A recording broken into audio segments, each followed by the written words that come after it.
Welcome back to another quick review. Today we are talking about Oathbringer, the third book in the Stormlight Archive series written by Brandon Sanderson. This book took me a little bit longer to finish than Words of Radiance did. Um, I'll just consider Works of Radiance took me about a month. Way of Kings took me about two and a half months.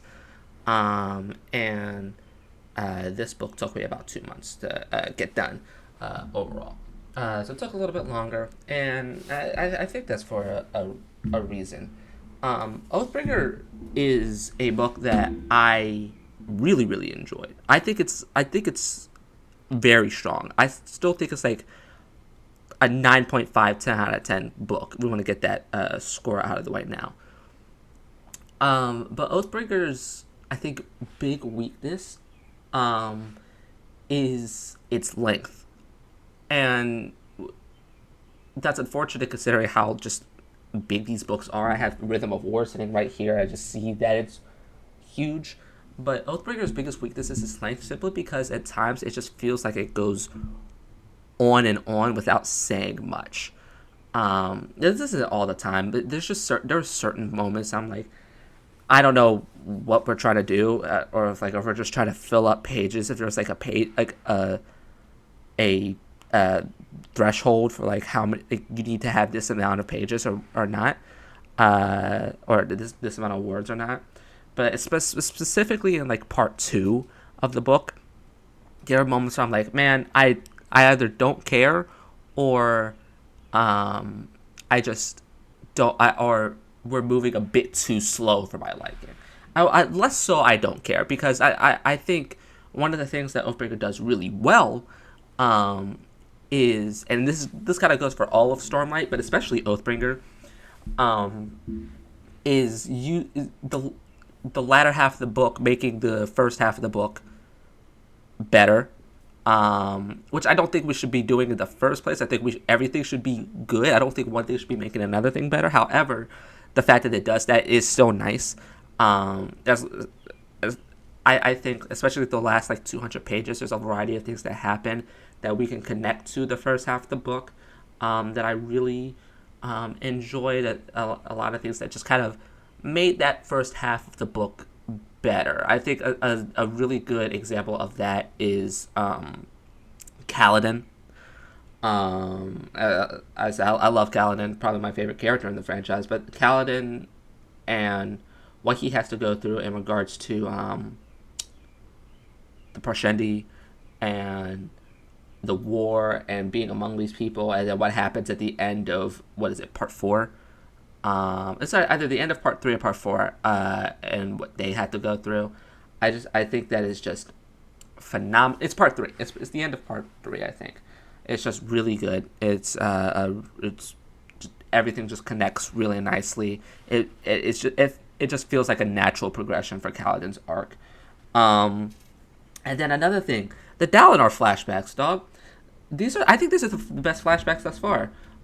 As some say, this is coming from somebody that enjoyed the Kaladin flashbacks, and then somebody that really enjoyed the Shallan flashbacks. But the Dalinar flashbacks are really good. Are probably the best ones.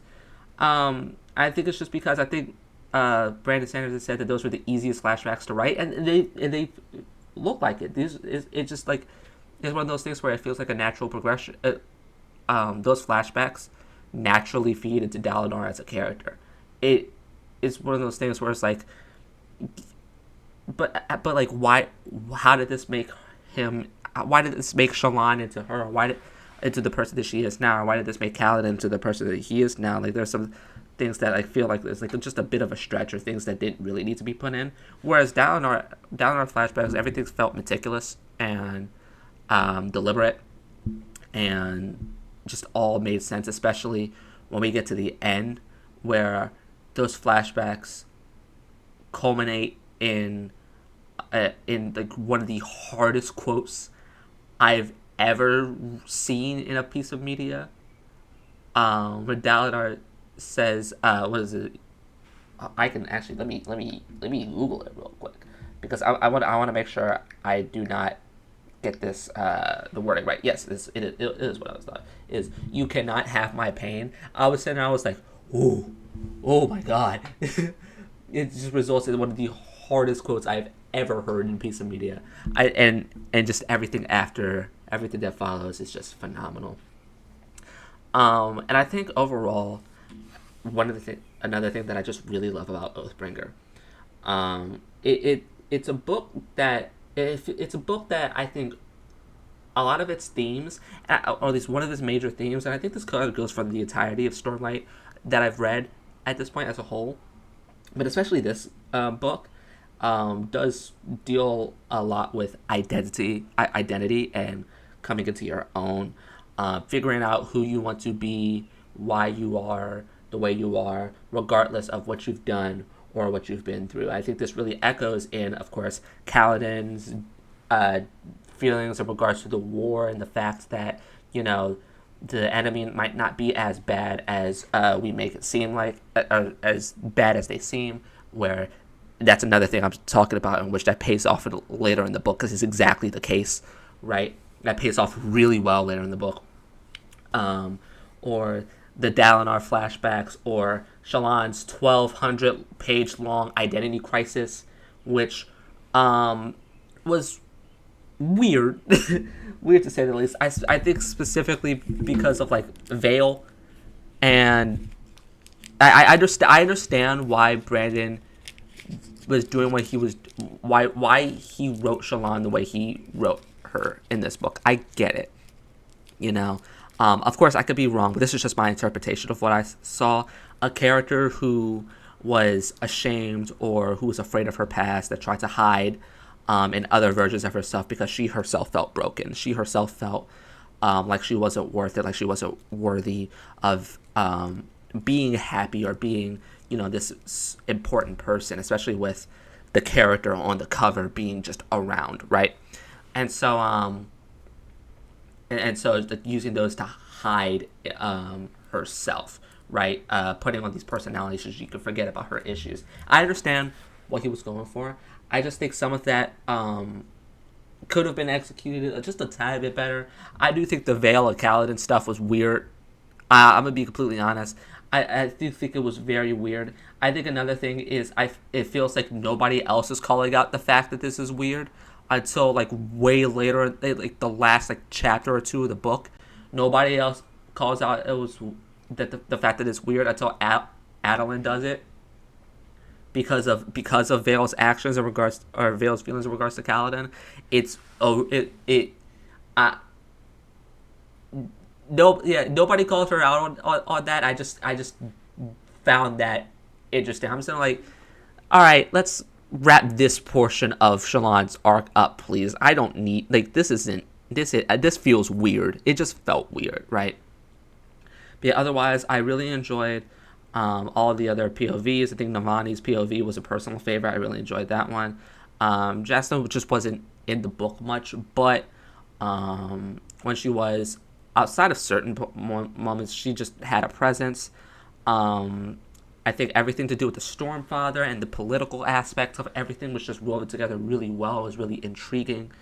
Everything with Venli was great. Everything with Szeth and Lift. I still really enjoy Lift. I've learned that a lot of people don't like Lift.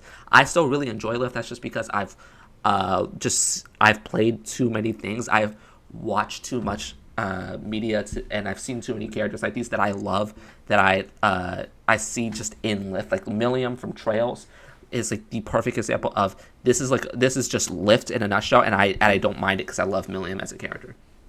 But yeah, and Renarin and everything to do with that. And Azure, who's a weird character, but whatever, everything to do with that. And yeah, I just think overall Stormlight is a franchise that I just love being immersed in.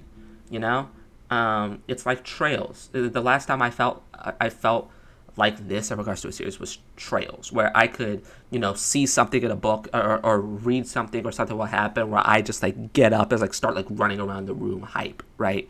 Or like running around the room, realize it like after like a revelation has happened. I love that feeling. The only two franchises that have really made me feel that way, as of recent at least, have been Stormlight and Trails. And that's why I'm kind of holding both of these series near and dear to my heart, because it's just a nice feeling to be excited while reading or experiencing something. But yeah, thank you for watching. That's going to be the Oathbringer quick review. As usual with these Stormlight quick reviews, they're not quick. I'm going to try and not read a Stormlight book next. I do have Rhythm of War sitting over here, but I'm going to read something else first, something that's not by Brandon Sanderson, just to give myself a break. Yeah, thank you for watching. See ya. Bye.